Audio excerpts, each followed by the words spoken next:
안녕하십니까? 마이다스 성공투자입니다.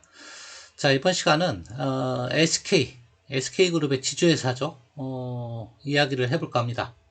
오늘 법원에서 가처분 신청에 대한 좀 판결 내용이 나와서 이것이 혹시 SK그룹 전체에 지배구조에 좀 영향을 미칠 수 있나, 그런 부분을 한번 살펴보려고 합니다.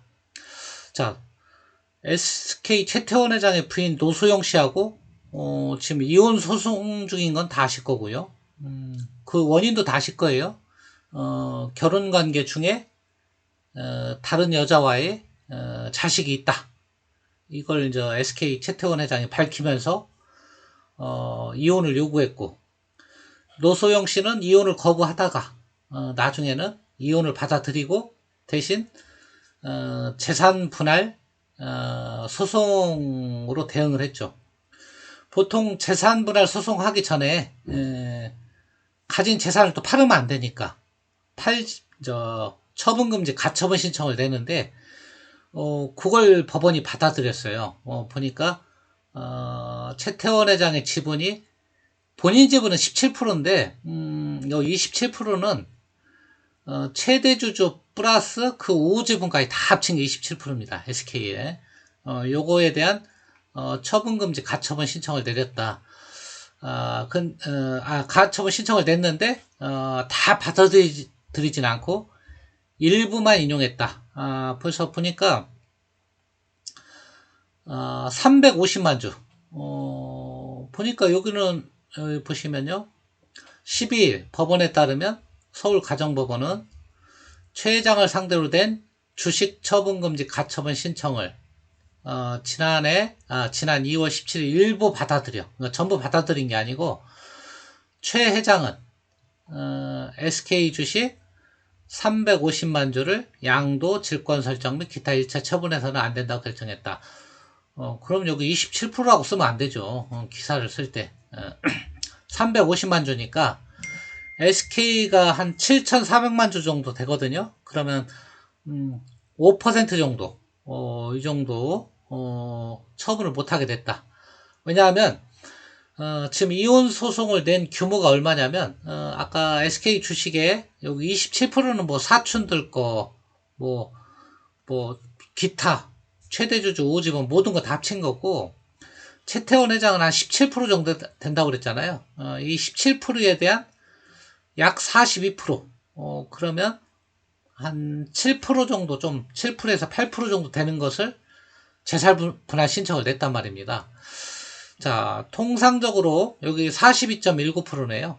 이 정도 달라고 재산 분할 신청을 냈네요, 보니까. 그러면 노소영 씨가 요구한 SK 지분은 한 7%에서 8% 정도 되는 겁니다. 여기 보시면 42점, 꽤 큰 금액이죠. 42.19, 50% 조금 안 되게 달라고 이혼 소송을 냈다. 통상적으로는 재벌과 이혼 소송 할 때는 물론 뭐 재산분할 신청을 한다고 해서 다 주는 게 아니고, 혼인관계 이후에 불어난 재산에 대해서만 이제 청구할 수 있는 거죠. 거의 반에 대한 권리를 부인이 가지고 있거든요. 근데 SK 같은 경우는 여러분도 잘 아시겠지만 혼인관계 이후에 불어난 재산이 거의 대부분이에요. 예전에 이무재 씨하고 이부재 씨, 호텔신라인가요? 맞죠? 이부재 씨가 이혼 소송할 때는 이무재 씨가 신청한 것을 다 기각하고 재산분할 신청을 100억 정도밖에 안 받아줬어요. 그도 그럴 것이, 결혼할 당시에 그 이후에 받은 재산이라고는 이무재 씨가 기여한 게 아니고 아버지 이건희 회장으로부터 받은 상속재산이 거의 대부분이거든요. 그러니까 그거는 분할 대상이 아니거든요. 근데 SK 같은 경우는 여러분 다 아시겠지만 노태우 대통령이 되고 결혼식을 했단 말이에요, 청와대에서. 그 이후에 SK는 지금의 SK이노베이션의 전신 유공을 인수하고, SK텔레콤의 전신 한국이동통신을 인수하면서 회사가 엄청나게 컸어요. 그러니까 노소영 씨가 지금 재산의 40%를 달라, 이게 전혀 터무니없는 게 아니에요. 법원에서 받아들여질 가능성이 있어요. 왜냐하면 결혼 이후에 형성된 재산은 거의 반 정도는 인정을 해주거든요. 어지간하면. 만약 그렇게 되면 어떻게 되느냐. SK가 경영권 분쟁에 휘말릴 가능성이 있느냐. 뭐 그런 걸 한번 살펴보겠는데 글쎄요. 그 정도 가지고 경영권 분쟁까지 갈 수 있을까. 그거 한번 간단히 한번 살펴보겠습니다. 자, 이번 시간은 뭐 SK라는 그룹의 SK라는 기업의 기업 분석 시간이 아니니까 뭐 싼 기업입니다. 이런 건 생략을 하고 우리가 알고자 하는 건 지분이 궁금하잖아요. 지분 구조. 여기 보시면 최대 주주 나오면 이 최태원 회장은 한 17%밖에 안 돼요. 큰 지분이 아니에요. 많진 않아요. 이 17% 가지고 SK그룹 전체를 지배하는 거예요. 근데 이제 우리가 아까 27%에 대한 가처분 신청이라고 했는데 그 27%는 여기 나와 있는 그 우호 지분을 다 합친 거예요. 보시면 뭐 최기원 씨, 최재원 씨, 최성아 씨 쭉 해서 엄청나게 많네요. 뭐 SK텔레콤 박정호 씨까지 부회장인가요? 이분 것까지 다 합친 게 27% 정도 되는 거예요. 그거에 대한 가처분 신청을 냈지만 다 받아들이진 않고 당연하죠. 최태원 회장 거만 받아들인 거죠. 그 중에 350만 주 정도만 처분 못하게 했다. 그 비율은 한 7,400만 주에 5% 정도 되는 금액은 처분을 못하게 했다. 왜냐면 재산분할이 나중에 노소영 씨가 승소하면 그거 줘야 되는데 처분해버리면 안 되니까. 그러면 만약에 지금 요구한 게 이 17%에 대한 42%잖아요. 약 43%. 그럼 노소영 씨한테 줘야 될 지분이 한 7% 정도 돼요. 7%. 7% 정도 떼어줘야 돼. 만약에 법원이 노소영 씨가 요구한 42% 달라고 한 것을 받아들이면 그건 최태원 회장은 10%로 줄어드는 거예요. 10%로.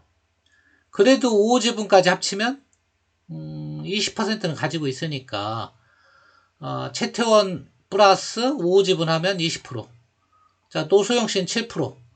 플러스 국민연금이 한 8% 있습니다. 근데 뭐 국민연금이 어느 특정인의 지분 싸움에 손들어줄 리는 없지만 그래도 한번 확인을 해보면 거의 비슷하죠. 7%, 8%는 15%. 하지만 기타 주주가 무슨 뭐 사모펀드라든가 대한항공처럼 한진칸처럼 그런 게 없어요. 보면 자, 10% 이상 없죠. 5% 이상 국민연금밖에 없죠. 뭐 기타 주주도 이렇다 할 지분을 가진 건 없습니다. 그러니까 노소영 씨가 설사 승소를 한다고 해도 경영권 분쟁이 일어날 가능성은 없다. 왜냐하면 20대 7 이 정도가 되고요.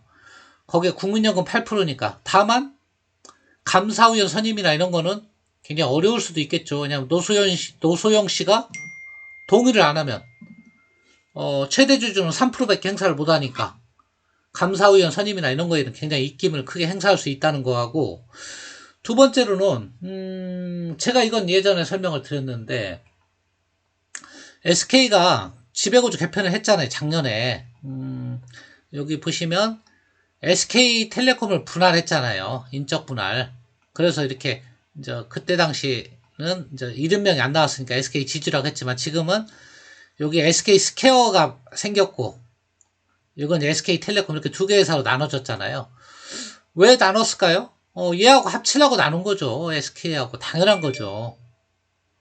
그래야 이 하이닉스를 직접 지배할 수 있거든요. 손자 회사는 아무리 돈 잘 벌어도 이 SK하고는 한 달이 걸쳤기 때문에 의미가 없거든요. 큰 의미는 사실은. 그래서 이걸 합병을 하고 한 건데 요거는 좀 문제가 있을 수가 있어요. 왜냐하면 합병을 하게 되면 이제 여기서 또 지분이 줄어듭니다.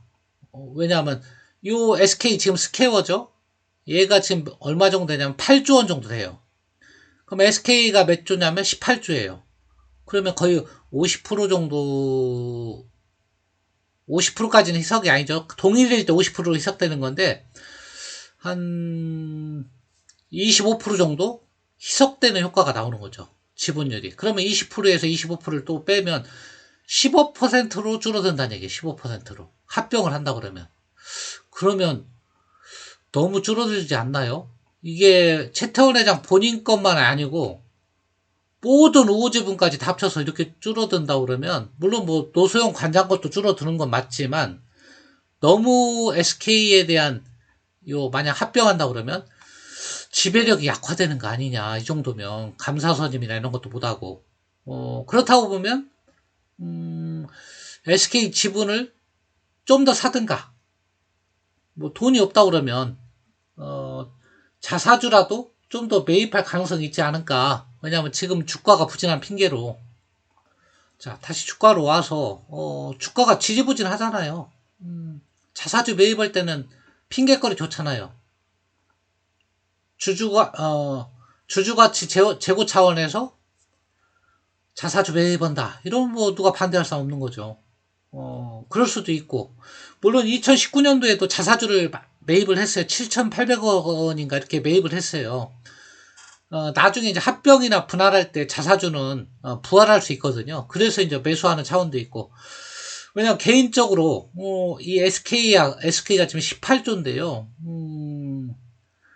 SK텔레콤을 분할할 때 이 스퀘어하고 이 SK 스퀘어가 지금 7조 8천억 정도 하더라고요.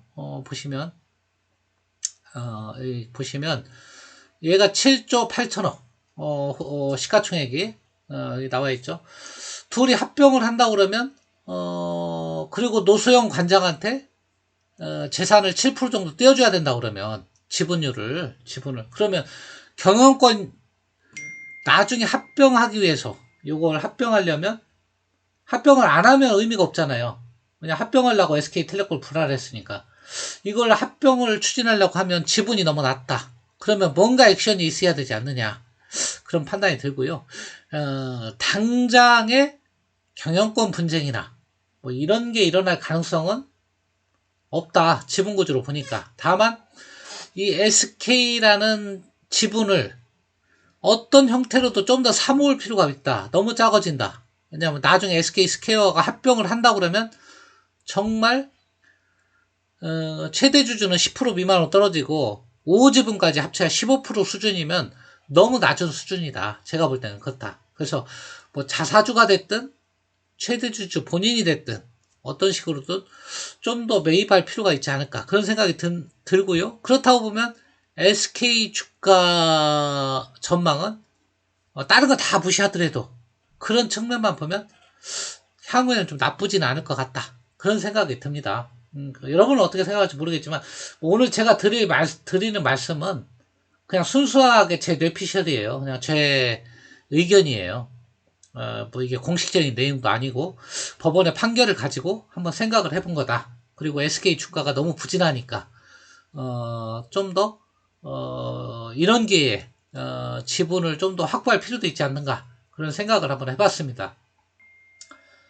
자, 이번 시간은 뭐 SK그룹의 지주회사에 대한 내용을 간단히 살펴봤는데, 글쎄요, 경영권 분쟁이 당장 일어날 것 같지는 않다, 이게 결론이고요. 다만 나중에 SK 스퀘어하고 합병이라든가 이런 걸 고려해 봤을 때 만약에 재산분할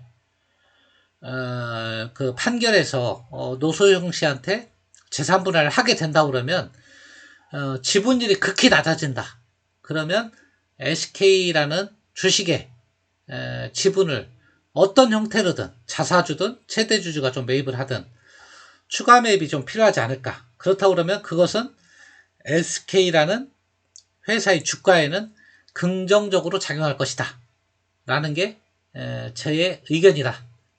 자, 이것은 제 개인적인 의견이니까요. 여러분이 투자 판단에 참고만 하시기 바랍니다. 자, 오늘 여기서 마치겠습니다. 감사합니다.